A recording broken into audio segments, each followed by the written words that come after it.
ellos logran convencer a un núcleo de productores de la ramada de abajo, que yo en el libro doy los nombres y apellidos, porque me tomé el trabajo de ir allí y ver los registros, quiénes habían sido los auténticos pioneros de comenzar a hacer soja, un cultivo que nadie conocía. Ahí juega un papel importante el Banco Provincia, en esa época su presidente era don Pablo Celarayán, y creo que es así, el primer crédito bancario de una entidad oficial de todo el país, el primer crédito para alentar el cultivo de soja. Fíjese qué interesante. No encontré otra evidencia de otra entidad bancaria en otras provincias. O sea, esa hace una cosa muy importante. Entonces, ¿qué hace la Secretaría de Agricultura en aquellos años? Le hablo años 61 aproximadamente. Viene a la estación experimental a que sea la manejadora técnica de este proyecto tan incipiente que recién empezaba.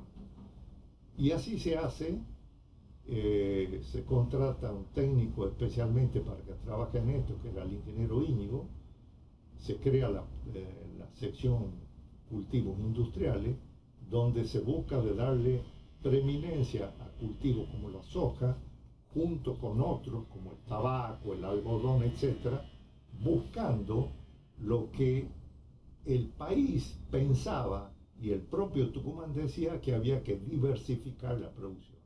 No solamente caña de azúcar, sino diversificarla en otras actividades. Y una de esas fue la soja. Con el tiempo, usted ve lo que es la soja hoy en día, adquirió una dimensión formidable dentro del PBI tucumano, junto con la caña de azúcar, el citro, son las tres cosas más importantes. Todo nació en aquella época. Es decir, le cupo el enorme papel a la estación experimental de enseñar a sembrar, a cultivar, a cosechar, etc. Después se sumó a ese trabajo un convenio que se hace con la Facultad de Agronomía, o sea, ya son dos entidades las que empiezan a trabajar para afianzar este cultivo con los resultados que los tenemos al día de hoy.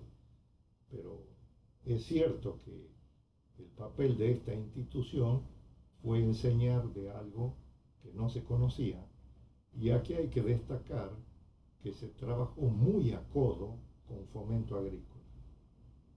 Ya creo que desapareció, era una entidad, una dirección de la Secretaría de Agricultura, y se trabajó mucho.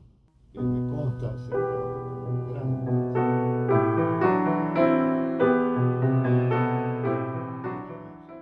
agregar lo que se hizo con tabaco en aquella época, con tabaco, para lo cual la estación experimental crea una subestación en la invernada para apuntalar una actividad que iba creciendo y que no tenía soporte técnico.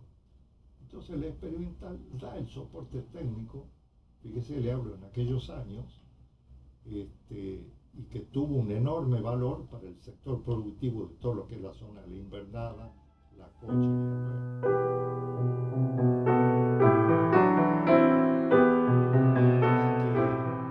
que también tuvo mucha repercusión fue el tema de la papa semilla, que la estación experimental en el año 72, 73, por ahí no recuerdo bien, con una iniciativa de Plopper, que era el director técnico, y que forma un pequeño equipo con el doctor Birso, que era un europeo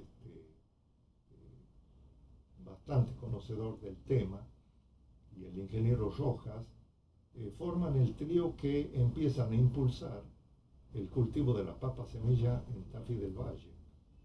Esto en un principio fue una lucha muy larga desde el punto de vista burocrático, administrativo, la lucha contra las autoridades fitosanitarias nacionales. ¿Por qué?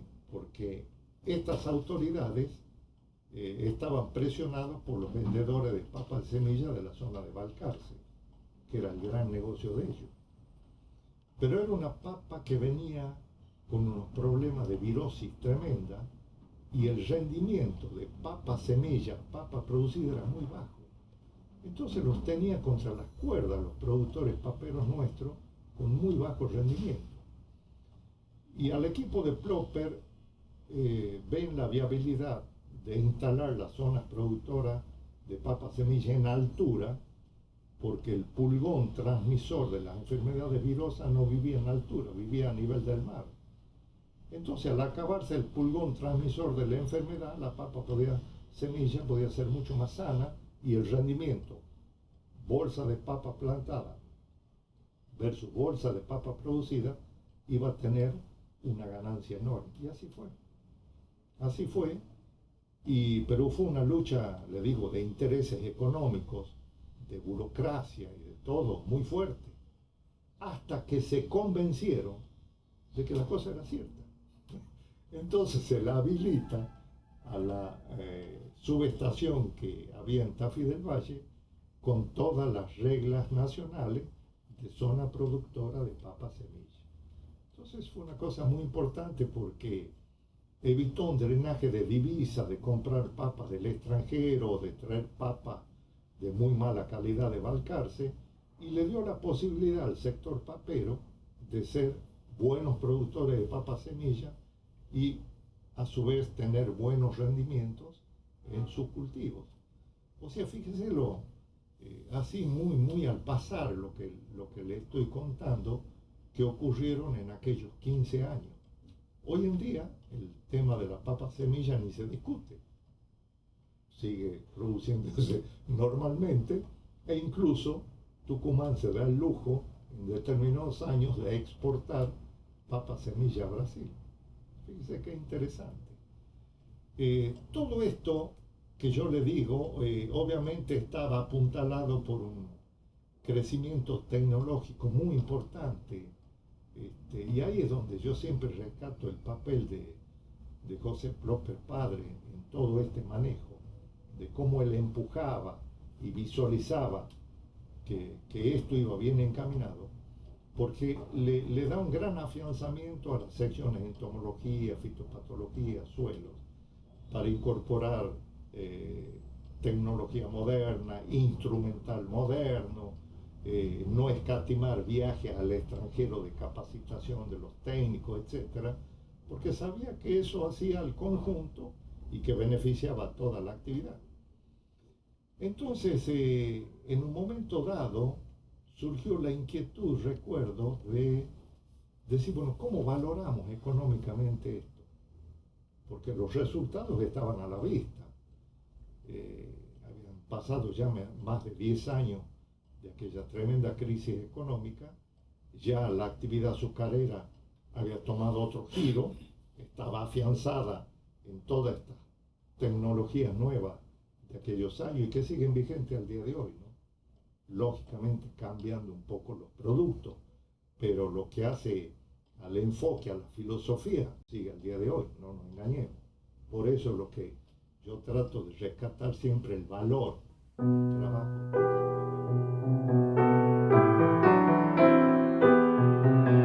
Se surgió un poco la idea, bueno, ¿cómo valoramos económicamente esto? Me acuerdo que se traían expertos de Buenos Aires y de otras partes, y se hizo un convenio con la Facultad de Ciencias Económicas, con el equipo que dirigía el doctor Cordomín. Entonces, ¿qué es lo que queríamos nosotros? Que se nos diga, para que la sociedad, los productores, el gobierno, estén tranquilos de la plata que le estaban poniendo en la estación experimental, de que esa plata volvía con beneficios a la sociedad agrícola, gobierno o la sociedad en su conjunto. Y efectivamente se hace un trabajo muy bueno que hace el equipo de Cordomí con el doctor Cleto del Rey, y se demuestra en aquellos años, fíjense qué interesante esto, que por cada peso invertido que recibía la estación experimental, tanto de parte del sector productivo, sobre todo el cañero, que era prácticamente el único que aportaba en aquel momento, y el gobierno devolvía 3 pesos en función de los beneficios tecnológicos que se había logrado y de ir aumentando la producción y diversificando la producción. Fíjese que se fue para nosotros, me acuerdo, fue una cosa muy impactante y elocuente de que el rumbo estaba bien tomado. Pasan los años, esto yo ya había dejado la estación experimental, y en la década del 90 se vuelve a hacer un estudio similar.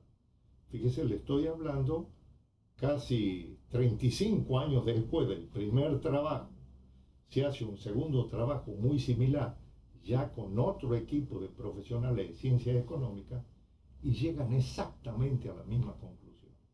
Es decir, yo lo pongo en este libro que le menciono que escribí, donde doy la cita bibliográfica, con esa relación, 1 peso invertido, 3 pesos devueltos a la sociedad en beneficio económico. Yo creo que con eso le estoy más o menos cerrando el panorama de cómo una institución, cuando su gente trabaja con los objetivos bien definidos de ser útiles a la sociedad, cómo se puede demostrar numéricamente que ese servicio bien encaminado presta un enorme servicio.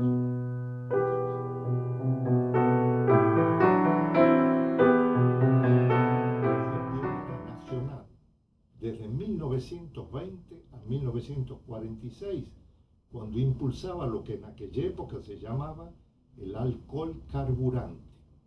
Ese era el lenguaje que usaba William Crowe de 1920 a 1946. Y yo lo defino como el gran pionero nacional de lo que hoy se llama biocombustible. Pero era el alcohol carburante de aquellos años. Luego viene la segunda etapa, donde se comienza a trabajar en la década del 70, años 72, 73, donde nos toca trabajar con el Instituto de Mecánica de la Universidad, en la persona de quien fue un brillante científico de estas cosas, el ingeniero Eduardo Vallejo, quien él, apoyado en toda la información que le brindábamos de la experimental, estoy hablando años 72, 73, él lograba que le hagan la mezcla de la destilería del ex ingenio San Pablo, el alcohol requerido, y en su propio automóvil hacía todas las experiencias mecánicas en el laboratorio de la universidad, pero con un muy buen nivel científico. Esa información es la que le permite, cuando está Montiel Forzano en el gobierno y con la visión que tenía Federico Lanes, que era el ministro de Economía, les permite impulsar el plan Alconafta. Ya fíjese, cambia el nombre.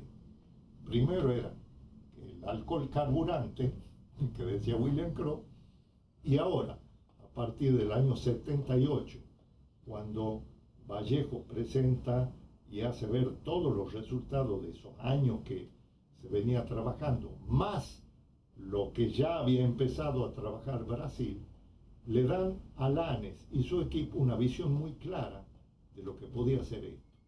Entonces el gobierno de Montiel Forzano impulsa el plan ya llamado Alconafta, que como usted sabe tuvo una duración lamentable de solamente 12 años, hasta que le bajaron el pulgar del gobierno nacional y el plan dejó de existir. Coincidió con que ese último año hubo una sequía, los cañaverales disminuyeron y había que optar por hacer azúcar y no alcohol. Bueno, esa es otra historia. Pero lo cierto es que lamentablemente nosotros como país no supimos tener continuidad en cosas importantes como esa, porque Brasil, que empezó en la misma época que nosotros, fines de los años 70, a un costo enorme por parte del Estado, mantuvo durante más de 30 años el plan Proalco. Brasil le está dando un ejemplo al mundo de cómo ha sido el efecto de la continuidad de ese plan y los resultados enormes que tiene el uso del etanol como combustible. Le da un ejemplo al mundo, ¿no es así? Nosotros no lo supimos hacer, lo cortamos, y ahora surge bajo ya otro nombre, o sea, le estoy puntualizando los 3 nombres distintos. ya llamado biocombustible, que es el alcohol nafta nuestro, el alcohol carburante de los años 20. Esto puede tener una proyección insospechada. Fíjese lo que le digo. Y usted va a ser testigo dentro de muy poco, va a salir a luz un libro que escribí sobre biocombustible, y lo titulo Biocombustible, una mirada hacia el 2010, impacto en Tucumán y en el NOA, donde hablo de todo este tipo de cosas y la enorme proyección que puede tener el etanol por la enorme avidez mundial que hay de ese producto. Enorme. Entonces Tucumán tiene que estar preparado, cosa que yo no lo veo muy preparado al día de hoy, honestamente, pero tiene que estar preparado porque puede jugar un gran papel. Y obviamente, ¿quién va a ser el soporte técnico, el brazo técnico de esa política? Va a ser la estación experimental, no hay ninguna duda. Entonces, si usted me habla de proyección, yo le digo, la proyección es enorme.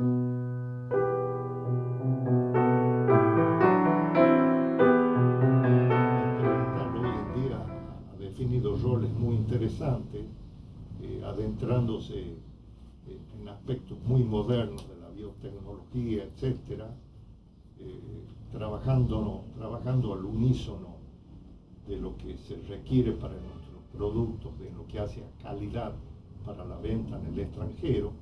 Es decir, está ya en una etapa distinta, obviamente, porque han cambiado los tiempos, las situaciones, las circunstancias, al periodo anterior que yo les relato.